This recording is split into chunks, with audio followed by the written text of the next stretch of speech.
27 when I had my first serious crush. But I would be close to 30 by the time I would look back and understand that that crush was a crush.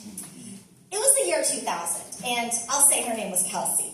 She was in 8th grade when I was in 6th, and she had the lead role of Dorothy in The Wizard of Oz while I was a munchkin. I didn't know Kelsey very well before the play, but when I saw her on stage, I just could not take my eyes off her. And, it wasn't just her singing and acting that I admired, but the confidence that it must have taken to play a lead role. Meanwhile, I had to beg my teacher to put me in the ensemble because I thought I would drop dead if I had to say even one line. Now, if I admired someone like Kelsey nowadays, I would talk to the person, introduce myself, try to get to know them better. But I was painfully shy as a kid, and 8th graders didn't talk to 6th graders back then. So I just kept my eye on Kelsey from the distance. But over time, I found myself paying a lot of attention to Kelsey outside of play rehearsals. Like, I would watch what she wore to school and try to guess her favorite color. Or I noticed what she was eating for lunch and try to guess her favorite foods. And I recorded all of my findings in my journals with my sparkly gel pens.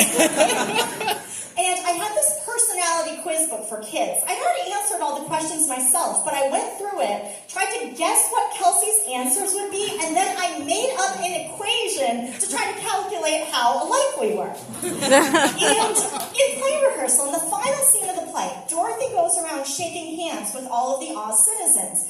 Every time Kelsey touched my hands, it was electric. Okay, I didn't understand what I was feeling, but I knew that I had never in my life gotten that excited just from shaking somebody's hand. Now, I was open about all of this with my family, okay? They knew all of this, and we all just collectively assumed that this is just admiration.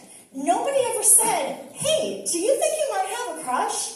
And yet, in those quieter moments when I wasn't gushing over Kelsey, I would say to my parents, my grandparents, really any adult who would listen, all the girls at school, they're really into boys now. I don't get it. Like, how come I don't have those feelings? And every loving, caring, well-meaning adult in my life told me the same thing. You will. You will. Everyone grows at different rates, okay? People develop at different times. People get their periods at different times. And, you're just not there yet with boys, okay? Your hormones haven't kicked in yet. So, that winter of 2000, we got a huge blizzard. School was shut down for 2 days. And as I lay on the couch snuggling with my parents, watching the snow fall outside, I said to them, wouldn't it be so cool if Kelsey and her family were driving down our street, got their car stuck in that snowbank, and they had to stay at our house overnight? And what if it just keeps snowing and they could never get their car out? They haven't been in with us forever! And my parents laughed and held me tight and said, well, I think you flipped your lid. I was writing constantly in my journals about having sleepovers with Kelsey every night, and I didn't fully understand these fantasies, but I knew there was something different about her because I was imagining things that you would not typically do with a friend at a sleepover. And this one time at play rehearsal, Kelsey dropped her pencil on the floor. I picked it up and handed it to her, and she looked me in the eye and said, thanks. She spoke to me. I ran home that night and I told my parents, you're not going to believe what happened today. Kelsey spoke to me and we touched the same pencil. I called my grandma on the phone that night. I had to share this news with her. And my parents once again said, well, I think you flipped your lid.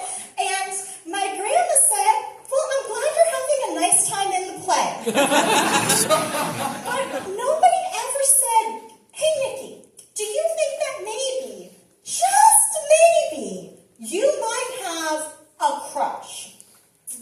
One day, I would look back on my teenage journals with adult eyes, and this would all make a hell of a lot more sense. But until then, I would grow up always feeling a little younger than my my peers, always feeling a few steps behind all my friends who are really into boys. But what can I say? It was the year 2000, and apparently my hormones just hadn't kicked in yet.